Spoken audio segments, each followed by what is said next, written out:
प्रश्न क्रमांक 3 का चौथे नंबर का सवाल देखते हैं। एक नगर में टैक्सी के भाड़े में एक नियत भाड़े के अतिरिक्त चली गई दूरी पर भाड़ा सम्मिलित किया जाता है। 10 किलोमीटर दूरी के लिए भाड़ा रुपये 105 है तथा 15 किलोमीटर के लिए भाड़ा रुपये 155 है। नियत भाड़ा तथा प्रति किलोमीटर भाड़ा क्या है? एक व्यक्ति को 25 किलोमीटर यात्रा करने के लिए कितना भाड़ा देना होगा, ये हमको ज्ञात करना है। तो सबसे पहला काम हम इस प्रश्न में मान लेते हैं कि माना नियत भाड़ा कितना है, x रुपए है और प्रति किलोमीटर का भाड़ा कितना है, y रुपए है। अब इस प्रश्न को थोड़ा सा हल करने के पहले आप लोग ध्यान से समझ लिए। नियत भाड़े का मतलब क्या है? जैसे अगर आप ऑटो में बैठते हैं तो टैक्सी में मान लीजिए तो x रुपए तो आपको ये लगेगा ही लगेगा, ठीक है। यदि आप 1 किलोमीटर जाते हैं, मान लीजिए अगर ऑटो वाला 1 किलोमीटर का 10 रुपया लेता है तो आपको किराया जो है x और 10 रुपये हो गया। यदि आप 2 किलोमीटर जाते हैं तो 10 रुपये और बढ़ जाएगा, 3 किलोमीटर जाते हैं तो 10 रुपये और बढ़ जाएगा। पर ये जो नियत वाला हिस्सा है ये हमेशा जुड़ेगा ही जुड़ेगा, ठीक है। तो अब चलें प्रश्न को, अब आते हैं प्रश्न में। अब देखिए प्रश्न की जो पहली लाइन है उसको ध्यान से पढ़ें। एक नगर में टैक्सी के भाड़े में एक नियत भाड़े के अतिरिक्त चली गई दूरी पर भाड़ा सम्मिलित किया जाता है। 10 किलोमीटर दूरी के लिए भाड़ा 105 है। लाइन को ध्यान से देखें, 10 किलोमीटर दूरी के लिए भाड़ा कितना रुपए है, 105 है। तो इससे हमारा पहला समीकरण बनेगा। देखिए नियत भाड़ा जो है x रुपए वो तो लगेगा ही, फिर इसके बाद कितने किलोमीटर हमको जाना है, 10 किलोमीटर जाना है। तो प्रति किलोमीटर का भाड़ा हम कितना माने हैं, y माने हैं, तो ये हो गया y। और हमको 10 किलोमीटर जाना है तो कितना रुपए लग जाएगा, 10 y लग जाएगा, ठीक है। यहाँ देखिए मान लिए हैं अपन नियत भाड़े को x माने हैं और प्रति किलोमीटर के भाड़े को y माने हैं। तो प्रति किलोमीटर जब भाड़ा y है हमारा और हम 10 किलोमीटर जा रहे हैं तो 10 y हो जाएगा। और कुल कितना रुपए लगता है, 105 रुपए। ये बन गया हमारा समीकरण नंबर 1। अब क्या करें अपन, इधर अगली लाइन को ध्यान से देखें और उससे दूसरा समीकरण प्राप्त होगा। तथा 15 किलोमीटर के लिए भाड़ा 155 रुपए लगता है। 15 किलोमीटर के लिए निकालें तो यहाँ से ये नियत भाड़ा x से नियत रहेगा। 15 किलोमीटर जाना है तो 15 y बराबर में कितना रुपए लगता है, देखिए 15 किलोमीटर का 155 रुपए। तो ये हो गया 155। इसको नाम क्या दे देंगे, समीकरण नंबर 2। अब आ जाते हैं हल में। तो देखिए प्रतिस्थापन विधि से ही हमको इन सवालों को हल करना है। और प्रतिस्थापन विधि में हम सबसे पहला काम क्या करते हैं, समीकरण 1 लेते हैं। तो समीकरण 1 से अब समीकरण 1 है क्या उसको लिख लेते हैं पहले अपन। x धन 10y बराबर में 105। फिर आपको याद होगा प्रतिस्थापन विधि में हम क्या करते हैं, बराबर के इस तरफ सिर्फ x वाले पद को बचाते हैं और y वाले पद को पक्षांतर करके उस तरफ ले जाते हैं। तो चलें x को यहीं बचा लेते हैं और ये हो गया 105। अब धन 10y को पक्षांतर करके इस तरफ लाएंगे तो क्या हो जाएगा, ऋण में 10y। जब यहाँ सिर्फ x बच जाए तो हम इसको क्या नाम दे देते हैं, समीकरण नंबर 3 दे देते हैं। तो इस प्रकार से हमको समीकरण 3 प्राप्त हो गया और ये x का मान प्राप्त हो गया।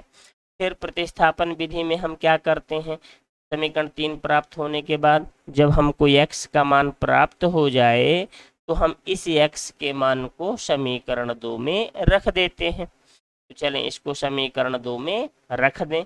अब समीकरण 2 क्या है उसको पहले लिख लेते हैं। अब देखिए इस x के मान को हम x के स्थान पर रख देते हैं। तो इसको रख दें x के स्थान पर 105 ऋण में 10y धन में 15y बराबर में 155। अब देखिए क्या काम करें, इस धन 105 को पक्षांतर करके इस तरफ ले आते हैं। पर अब यहाँ पे देखिए ये हमारे पास धन में 15y है और ये ऋण में 10y है। तो धन वाला पद बड़ा है तो धन में उत्तर आएगा। 15y में से 10y कम कर देंगे तो हमारे पास कितना बचेगा, 5y बचेगा। ये हो गया 155। अब ये धन 105 को पक्षांतर करके जब इस तरफ लाएंगे तो काहे में हो जाएगा, ये ऋण में 105। तो हो गया 5y बराबर, अब देखिए धन 155 में से 105 को घटा देंगे तो हमको कितना मिल जाएगा। अब इस 5 का यहाँ पे क्या है, गुणा है, इसको भी इस तरफ पक्षांतर करके ले आए तो y बराबर 50। अब यहाँ 5 का गुणा है, इधर लाएंगे तो भाग हो जाएगा, तो ये हो जाएगा बटे में 5। काट दें, 5 एक कम 5, 5 शून्यम शून्य, तो ये कट गया। तो y का मान कितना आ गया अपने पास, 10 आ गया। अब इस y के मान को आपको क्या करना है, याद होगा जब समीकरण 2 को हल करने पर हमको y का मान मिलता है, उस y के मान को हम कहाँ रखते हैं, समीकरण नंबर 3 में। तो समीकरण 3 क्या है उसको पहले लिख लीजिए। अब चलें इसमें y का मान हम रख देते हैं। तो y का मान रख दीजिए, x बराबर में 105 ऋण 10 और y के स्थान पर y का मान रखना है। तो y का मान कितना है अपने पास, देखिए y का मान अपने पास 10 है, तो हम y के स्थान पर यहाँ पर कितना रख देंगे, 10। तो x बराबर ये हो गया 105 ऋण, अब देखिए 10 का गुणा 10 में करेंगे तो कितना हो जाएगा, 10 दाएं 100। फिर x बराबर, अब 105 में से 100 घटा देंगे तो कितना प्राप्त हो गया हमको, 5 प्राप्त हो गया। तो इस प्रकार से हमको x का मान 5 प्राप्त हो गया और y का मान कितना प्राप्त हो गया, 10 प्राप्त हो गया। तो अब देखें टैक्सी का नियत भाड़ा कितना माने हैं अपन, x माने हैं, तो ये x लिख लिए और x का मान कितना आ गया 5, तो टैक्सी का नियत भाड़ा कितना हो जाएगा, 5 रुपए। ठीक, फिर इसके बाद टैक्सी का प्रति किलोमीटर भाड़ा, ये देखिए भाड़ा y माने थे अपन और y का मान कितना प्राप्त हो गया हमको, 10, मतलब प्रति किलोमीटर कितने रुपए लगने हैं, 10 रुपए लगने हैं। फिर इसके बाद प्रश्न क्या कह रहा देखिए, नियत भाड़ा तथा प्रति किलोमीटर भाड़ा क्या है। एक व्यक्ति को 25 किलोमीटर यात्रा करने के लिए, अब एक व्यक्ति को 25 किलोमीटर यात्रा करना है, तो 25 किलोमीटर यात्रा के लिए देखिए नियत भाड़ा x तो लगेगा ही लगेगा, है ना, और प्रति किलोमीटर कितना लगता है, y रुपया, तो 25 किलोमीटर का हो जाएगा 25y। अब इसमें हम क्या करें, एक्स वाई के मान को रख देते हैं। एक्स का मान कितना है अपने पास, 5 धन 25, वाई का मान कितना है अपने पास, 10 है, तो 5 धन, अब देखिए 25 और 10 का गुणा कर देंगे तो कितना हो जाएगा, 250। 250 में 5 को जोड़ दीजिए तो कितना आ जाएगा, 255। इस तरह से आपको भी कर लिखना है और इस तरह से अगर आप परीक्षा में लिखते हैं तो आपके बिल्कुल भी नंबर जो है नहीं कटेंगे। सवाल क्या कह रहा, ध्यान से, यदि किसी के अंश और हर दोनों में 2 जोड़ दिया जाए तो वह 9/11 हो जाती है। यदि अंश और हर दोनों में 3 जोड़ दिया जाए तो वह 5/6 हो जाती है। वह भिन्न ज्ञात कीजिए। तो सबसे पहला काम भिन्न तो आप लोग जानते होंगे।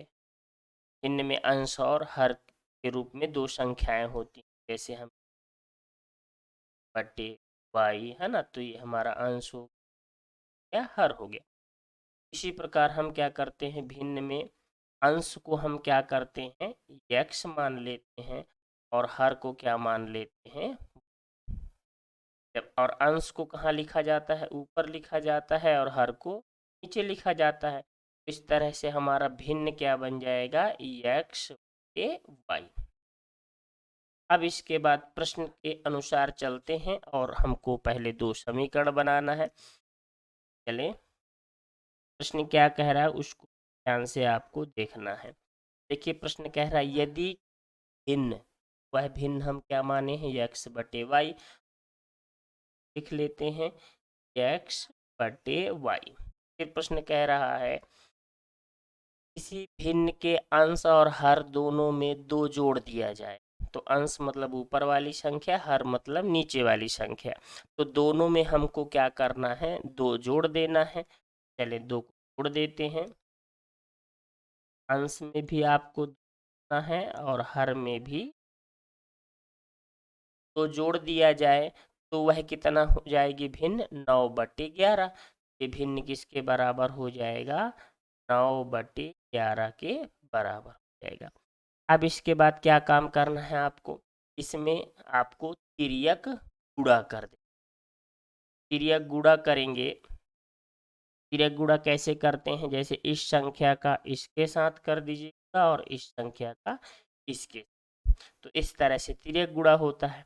तो यहाँ पे हमको क्या करना है, इसका तिर्यक गुणा करना है। 11 का गुणा x दो के साथ,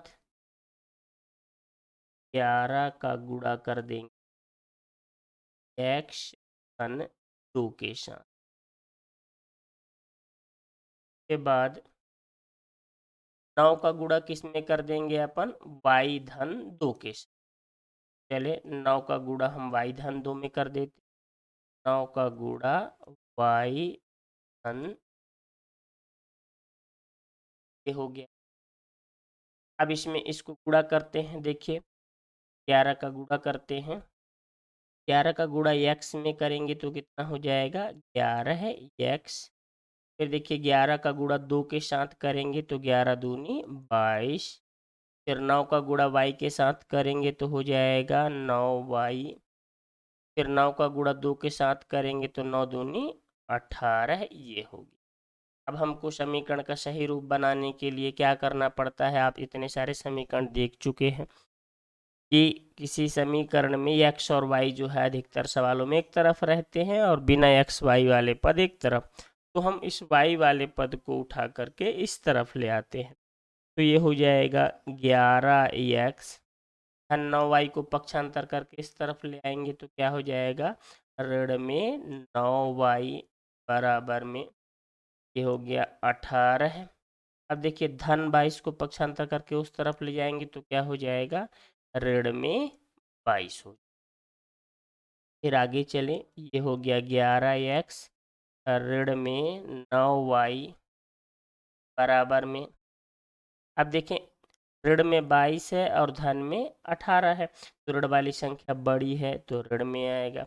अब 22 में 18 को कम कर देंगे, कितना बचेगा अपने पास, ऋण में 4। और ये बन गया हमारा समीकरण नंबर 1। चलिए प्रश्न का अगला हिस्सा पढ़ें। यदि अंश और हर दोनों में 3 जोड़ दिया जाए। अब प्रश्न कह रहा है कि हम अंश में भी 3 जोड़ दें और हर में भी 3। x बटे वाई हमारा भिन्न है, कि अंश में भी 3 जोड़ दीजिए और हर में भी 3। देखिए प्रश्न कह रहा है यदि अंश और हर दोनों में 3 जोड़ दिया जाए तो वह कितना हो जाएगा, 5/6 के बराबर। तो हमारा ये भिन्न है, कितना हो जाएगा, 5/6 के बराबर। अब इसमें भी क्या करेंगे, हम तिर्यक गुणा कर देंगे। इस 6 का गुणा इसके साथ हो जाएगा और इस 5 का गुणा इसके साथ। चलें तिर्यक गुणा कर देते हैं। 6 का गुणा इधर हो जाएगा, 6 का गुणा हो जाएगा x धन 3 के साथ, और इस 5 का गुणा हो जाएगा y धन 3 के साथ। 5 का गुणा कर देंगे हम y धन 3 के साथ। चलें गुणा कर दें। 6 का गुणा x में करेंगे तो हो जाएगा 6x, फिर 6 का गुणा 3 में करेंगे तो हो जाएगा 6 त्रिक 18। फिर देखिए 5 का गुणा y में करेंगे तो हो जाएगा 5y, फिर 5 का गुणा 3 में करेंगे तो 5 तिहाई 15। फिर इसके बाद हमको इसमें क्या करना है, एक्स वाई वाले पदों को एक तरफ कर लीजिए और बिना एक्स वाई वाले पदों को एक तरफ।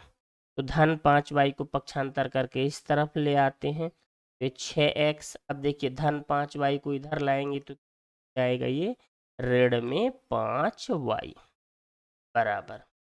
अब इस तरफ बचा 15। अब देखिए धन 18 को पक्षांतर करके इस तरफ लाएंगे, ये क्या हो जाएगा ऋण में 18 हो। 6x ऋण में 5y बराबर। अब देखिए ऋण में 18 है और धन में 15 है, ऋण वाली संख्या बड़ी है तो ऋण में उत्तर आएगा। अब 18 में से 15 कम कर देंगे तो कितना बचेगा अपने पास 3। इस प्रकार से ये कौन सा समीकरण प्राप्त हो गया, समीकरण। अब हमको क्या करना है, समीकरण 1 और 2 बनाने के बाद हमको हल करने के लिए सबसे पहले समीकरण 1 ले। चलें समीकरण 1 ले लेते हैं, यहाँ लिख लेंगे। सबसे पहला काम हम समीकरण 1 लेना। समीकरण 1 क्या है, 11x ऋण में 9y बराबर में कितना है, ऋण में 4। अब इसमें हमें क्या काम करना है, x वाले पद को इस तरफ बचाना है और y वाले पद को उस तरफ ले जाना है। चले ये हो गया 11x बराबर में ऋण 4। अब देखिए ऋण 9y को पक्षांतर करके उस तरफ ले जाएंगे, क्या हो जाएगा ये धन में 9y। लेकिन हमको यहाँ साइड सिर्फ x वाला पद बचाना था, तो फिर क्या करें, हम 11 को भी पक्षांतर करके उस तरफ ले जाएंगे तो हमको x बराबर कितना प्राप्त हो जाएगा, ये हो गया ऋण में 4 धन में 9y। अब देखिए 11 का यहाँ गुणा है, इधर पक्षांतर करके लाएंगे तो क्या हो जाएगा भाग। तो ये मिल गया हमको समीकरण नंबर 3। अब जो हमको ये x का मान मिल गया, ये समीकरण 3 बन गया। इसके बाद हम लोग क्या काम करते थे, जो ये x का मान होता था उस मान को हम किस में रख देते थे, समीकरण नंबर 2 में। तो अब हमको इस x के मान को समीकरण 2 में रखना है। पहले समीकरण लिख लेते हैं। अब इस प्रकार से हम समीकरण को लिख लिए 2 को। अब हमको इसमें x के स्थान पर जो x का ये मान प्राप्त हुआ है, इस मान को रख देते हैं। चले मान रखें, ये हो गया 6 गुणे, अब x का मान कितना प्राप्त हुआ हमको, ऋण 4 धन में 9y बटे में कितना 11 है। फिर इस ऋण 5y को वैसे ही लिख लेना है, लिख ले ऋण में 5y बराबर में कितना है, ऋण में 3। अब देखिए बटे के 11 को हमको समाप्त करना पड़ेगा, तो बटे का 11 कैसे खत्म होगा, इस 11 का हम सभी पद में गुणा कर देंगे तो बटे की संख्या जो है खत्म हो जाएगी। चले सभी में 11 का गुणा कर देते हैं। तो पहले पद में 11 का गुणा करें तो हो जाएगा 11 गुणे 6 गुणे ऋण में 4 धन में 9y और बटे में 11। अब दूसरे पद में गुणा करें 11 का, तो 11 गुणे 5y। फिर लास्ट पद में इसमें भी 11 का गुणा कर देते हैं, तो 11 गुणे ऋण में कितना 3। तो सभी पदों में 11 का गुणा कर दिए। अब देखिए ये 11 और ये 11 आंसर से कट जाएगा, अब हमारे पास जितना बचा है उनको आपस में गुणा करके लिख लें। तो देखिए 6 का गुणा जब हम ऋण 4 में करेंगे तो 6 चौको 24, तो ऋण में है तो आएगा ऋण में 24। फिर 6 का गुणा हम किस में कर दें, 9 में, कितना आ जाएगा 54y। फिर 11 का गुणा 5 में करेंगे तो 11 पचे 55y। फिर यहाँ से देखिए 11 का गुणा ऋण 3 में करेंगे, कितना हो जाएगा ऋण में 33। अब इसके बाद अपन क्या काम करें, वाई वाले पदों को इस तरफ बचा लेते हैं और बिना वाई वाले पदों को दूसरी तरफ ले जाते हैं। तो देखिए ये है हमारे पास 55y, ये हो गया, ऋण में कितना है 55y बराबर में ऋण में 33। अब देखिए ऋण 24 को पक्षांतर करके उस तरफ ले जाएंगे तो क्या हो जाएगा धन में 24। अब क्या काम करें, धन में 54y है और ऋण में 55, ऋण वाला पद बड़ा है तो इसमें उत्तर आएगा। 55y में से 54y कम हो जाएगा तो कितना बचेगा 1y। फिर आ जाए इधर, अब देखिए यहाँ ये ऋण में कितना है 33 है और ये धन में कितना है 24 है, तो ऋण वाली संख्या बड़ी है तो ऋण में उत्तर आएगा। अब 33 में से 24 को घटा देंगे, कितना प्राप्त हो जाएगा y का मान, ये 9।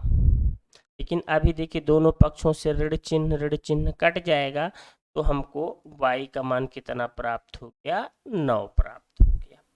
अब y का मान प्राप्त होने के बाद हमको काम क्या करना है, इस y के मान को हमको समीकरण 3 में रखना है। तो चलिए समीकरण 3 को लिख लेते हैं। अब हम इसमें क्या करते हैं, x बराबर ऋण 4 धन 9y बटे 11, ये समीकरण 3 अपन लिख लिए। अब इसमें हमको y का मान y के स्थान पर 9 रखना है। चलिए y के स्थान पर 9 रख देते हैं।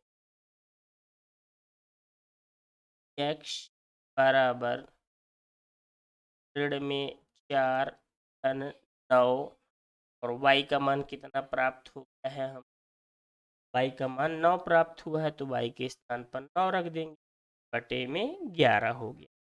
तो x बराबर ऋण में 4 धन 9 का गुणा 9 में करेगा 81 और बटे में हो गया 11। x बराबर, अब यहाँ से 81 में से क्या करेंगे हम, 4 को हटा देंगे, 81 में 4 को हटा देंगे तो हमको कितना प्राप्त हो जाएगा 77 प्राप्त हो, और बटे में कितना है 11। देखिए 11 सत्ते 77, ये कट गया। इस प्रकार से x का मान कितना प्राप्त हो, 7 प्राप्त। तो हमको इस सवाल में x का मान कितना प्राप्त हुआ, 7 प्राप्त हुआ, और y का मान कितना प्राप्त हो, 9 प्राप्त हो। अब चलिए इसमें क्या करते हैं, अपन उत्तर को लिख देते हैं। इस प्रकार से भिन्न का अंश हम कितना माने, x माने थे, और x का मान हमको कितना प्राप्त हो गया, 7 प्राप्त हो गया। और भिन्न का हर हम कितना माने थे, y, और y का मान हमको कितना प्राप्त हो गया, 9 प्राप्त हो गया। तो अभिष्ट भिन्न, अब इसमें भी x और y का मान, x का मान 7 प्राप्त हुआ और y का मान 9। प्रश्न क्रमांक 3 का ही नंबर का सवाल देखते हैं। अब इसमें देखिए क्या कह रहा है, 5 वर्ष बाद जैकब की आयु उसके पुत्र की आयु से 3 गुनी हो जाएगी। 5 वर्ष पूर्व जैकब की आयु उसके पुत्र की आयु की 7 गुनी थी, उनकी वर्तमान आयु क्या है, ये हमको ज्ञात करना है। तो सबसे पहला काम आपको आयु के सवाल में, हम सवालों में बता चुके हैं, आपको बता रहे हैं कि आयु का सवाल कभी भी हो तो हमेशा आपको पहले वर्तमान आयु मानना चाहिए। उदाहरण स्वरूप ऐसा हम क्यों कह रहे हैं, जैसे मान लीजिए कि आपकी वर्तमान में आयु की वर्तमान आयु हो गई। अब हम आपसे पूछें कि आप 5 साल पहले पूर्व कितने साल के थे, तो आप तुरंत अपनी आयु में से 5 को घटा के बता, हम 5 साल 15 साल के थे। प्रकार जब हम आपसे पूछेंगे कि आप 5 साल बाद कितने वर्ष के हो जाओगे, तुरंत आप अपने वर्तमान आयु में क्या करेंगे, 5 को जोड़ देंगे और बता देंगे कि 5 वर्ष बाद 25 साल के हो जाएंगे। इसलिए जब हमको वर्तमान आयु पता होगी तो उसी में से हटा करके हम पूर्व की आयु प्राप्त करते हैं और जोड़ करके बाद की आयु प्राप्त करते हैं। इसीलिए आपको हमेशा आयु से संबंधित सवालों में पहले क्या मानना चाहिए, वर्तमान आयु मानना चाहिए। अब आते हैं प्रश्न में। तो चलिए प्रश्न में क्या करते हैं हम, जैकब की वर्तमान आयु को हम कितना मान लेते हैं, x, और उसके पुत्र की वर्तमान आयु को कितना मान लें, y। अब देखिए हमको 5 वर्ष बाद जैकब की आयु निकालना है। अभी जैकब की आयु x है, 5 साल बाद के लिए 5 इसमें जोड़ देंगे, 5 साल बाद जैकब की आयु कितनी हो जाएगी, x धन 5। फिर उसी प्रकार 5 वर्ष बाद पुत्र की आयु, तो अभी पुत्र की आयु y है, 5 साल बाद के लिए हम इसमें भी क्या करेंगे, 5 को जोड़ देंगे। में आए 5 वर्ष पूर्व जैकब की आयु, अब हमको पूर्व की निकालना है। अभी जैकब की आयु x है, तो 5 वर्ष पूर्व की हो जाएगी, 5 घटा देंगे, पूर्व हो जाएगी आयु x ऋण में 5। फिर देखिए 5 वर्ष पूर्व पुत्र की आयु, अभी पुत्र की आयु वर्तमान में y है, तो 5 वर्ष पूर्व की इसमें से भी हम क्या करेंगे, 5। इस प्रकार से माना वाला काम हमारा हो गया। अब इसके बाद आते हैं अपन प्रश्नानुसार। अब देखिए प्रश्न कह क्या रहा है, 5 वर्ष बाद जैकब की आयु, तो 5 वर्ष बाद देखिए जैकब की आयु कितनी है, x धन 5, तो इसको लिख लीजिए x धन 5। फिर आगे प्रश्न को पढ़िए, 5 वर्ष बाद जो जैकब की आयु है उसके पुत्र की आयु, के पुत्र की आयु 5 वर्ष बाद कितनी माने हैं अपन, y धन 5। अब प्रश्न कह रहा है कि 5 वर्ष बाद उसके पुत्र की आयु से 3 गुनी हो जाएगी। 3 गुनी के लिए हम क्या काम करेंगे, इसमें 3 का गुणा कर देंगे। अब चलें इसको हल कर लें, तो पहले लिख लेते हैं कि x धन 5 बराबर, अब देखिए 3 का गुणा y के साथ करेंगे तो कितना हो जाएगा, 3y धन 3 का गुणा 5 में करेंगे तो हो जाएगा 5 तिहाई 15 हो गया। अब क्या करें, हम एक्स वाई वाले पदों को एक तरफ कर लेते हैं, तो 3y को पक्षांतर करके इस तरफ ले आएंगे तो हो जाएगा x धन 3y, इधर आएगा तो ऋण में 3y हो गया और ये हो गया 15। फिर देखिए धन 5 को पक्षांतर करके इधर लाएंगे तो क्या हो जाएगा, ऋण में 5, तो x ऋण 3y बराबर, अब देखिए 15 में से 5 घटा देंगे, कितना बचेगा, 10। इस प्रकार से ये हमको मिल गया समीकरण नंबर 1। अब पुनः फिर से प्रश्न को पढ़ेंगे और प्रश्न के अनुसार काम करके ही हमको दूसरा समीकरण भी प्राप्त करना है। अब प्रश्न देखिए क्या कह रहा है, 5 वर्ष पूर्व जैकब की आयु, अब पूर्व, तो देखिए 5 वर्ष पूर्व जैकब की आयु को हम कितना माने हैं, x ऋण 5, तो यहाँ लिख लेंगे x ऋण 5। फिर देखिए प्रश्न कह रहा है 5 वर्ष पूर्व जैकब की आयु उसके पुत्र की आयु, के पुत्र की आयु को कितना माने हैं अपन, y ऋण 5। फिर आगे देखिए उसके पुत्र की आयु की 7 गुनी थी, 7 गुनी के लिए उसके पुत्र की आयु में हम 7 का क्या कर देंगे, गुणा कर देंगे। अब इसको हल कर लें, ये हो गया x ऋण 5 बराबर में, अब 7 का इधर गुणा करेंगे y के साथ तो हो जाएगा 7y, फिर 7 का गुणा 5 के साथ करेंगे तो कितना हो जाएगा, 35। अब y वाले पद को, x वाले पद को एक तरफ कर लीजिए और बिना x y वाले पदों को एक तरफ कर लेते हैं, तो ये हो गया x धन 7y पक्षांतर होके इधर आएगा तो ऋण में 7y हो गया। फिर ये ऋण में 35। अब देखिए ऋण 5 को पक्षांतर करके इस तरफ लाएंगे तो क्या हो जाएगा, धन में 5 हो।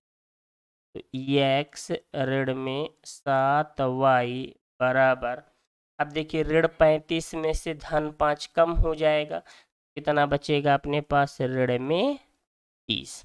और इस प्रकार से ये हमको समीकरण नंबर 2 प्राप्त हुआ। समीकरण 1 और 2 हम बना लिए। अब आपको याद होगा प्रतिस्थापन विधि में हम क्या करते हैं। सबसे पहला काम, हम प्रतिस्थापन विधि में प्रश्न को हल करने के लिए समीकरण 1 लेते हैं। तो समीकरण 1 क्या है हमारा, उसको लिख ले। x ऋण 3y बराबर में कितना है, 10। अब क्या काम करते थे, फिर समीकरण 1 लेकर के हम बराबर के इस तरफ सिर्फ x वाले पद को बचाते थे और y वाले पद को उस तरफ ले जाते थे। तो चलें x वाले पद को यहीं बचा लेते हैं और y वाले पद को पक्षांतर करके उस तरफ ले जाएं तो ऋण 3y जब इस तरफ आएगा पक्षांतर होके हो जाएगा धन में 3y। प्रकार से ये हमको मिल गया समीकरण नंबर 3। तो हमको ये x का मान प्राप्त हो गया। फिर इस x के मान को हम किस में रखते हैं, समीकरण नंबर 2 में। तो इस x के मान को समीकरण 2 में रख देते हैं। समीकरण 2 क्या है उसको लिख लेते हैं। अब इसमें हम ये जो x दिख रहा है, इस x के स्थान पर x का मान कितना है, 10 धन 3y, इसको रख देंगे।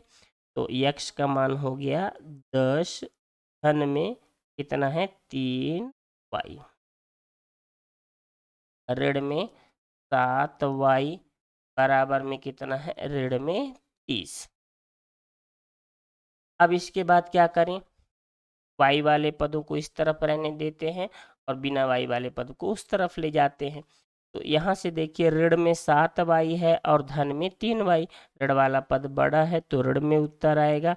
7y में से 3y कम कर देंगे तो कितना बचेगा, 4y बराबर में ये ऋण 30 हो गया। अब देखिए धन 10 को पक्षांतर करके इस तरफ लाएंगे तो क्या हो जाएगा, ऋण में 10।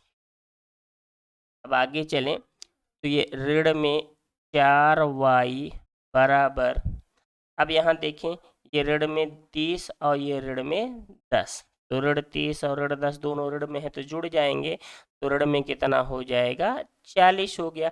अब दोनों पक्षों से ऋण चिन्ह कट जाएगा तो हमको y का मान कितना प्राप्त हो जाएगा, 40।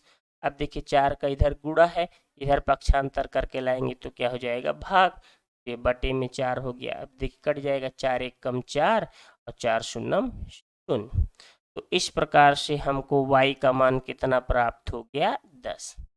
अब हमारा काम क्या है, इस y के मान को हमको समीकरण 3 में रखना है, तब हमको काहे का मान प्राप्त होगा, x का मान प्राप्त होगा। तो चलें समीकरण 3 है क्या उसको लिख लेते हैं। अब यहाँ पे देखें y, तो y के स्थान पर हम कितना रख देंगे, 10, y का मान रख देते हैं। x बराबर 10 धन 3 और y का मान 10 है, तो x बराबर 10 धन, अब देखिए 10 और 3 का गुणा कर देंगे तो कितना हो जाएगा, 30 हो। x बराबर, अब देखिए 30 और 10 दोनों को जोड़ देंगे, कितना प्राप्त हो गया अपने को, 40। इस प्रकार से हमको x का मान कितना प्राप्त हो गया, 40 प्राप्त हो गया और y का मान कितना प्राप्त हो गया, 10। अब हमको क्या निकालना था, दोनों की पिता पुत्र की वर्तमान आयु ज्ञात करना था। उनकी वर्तमान आयु क्या होगी, लिख लेते हैं। अब देखिए जैकब की वर्तमान आयु बराबर x माने थे हम, और x का मान कितना प्राप्त हो गया हमको, 40, में x के स्थान पर रख देंगे 40, मतलब जैकब की आयु कितनी वर्ष हो गई, 40 वर्ष।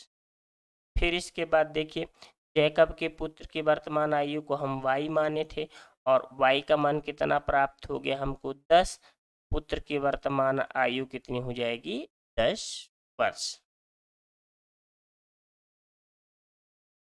के साथ आज की हमारी वीडियो यहीं पर समाप्त होती है। आशा करते हैं सभी सवाल आप लोगों को बहुत अच्छी तरह से समझ में आ गए होंगे। चैनल को लाइक अवश्य करें। जो बच्चे हमारे चैनल पर नए आए हैं वो चैनल को सब्सक्राइब कर लें, बेल आइकन को दबा दें, से आपको समय पर जैसे ही हम अगली वीडियो अपलोड करेंगे तो आपको नोटिफिकेशन प्राप्त हो जाएगा। आप इसी तरह से मेहनत करते रहिए। हम आप लोगों को हर अध्याय की वीडियो समय पर उपलब्ध कराते रहेंगे।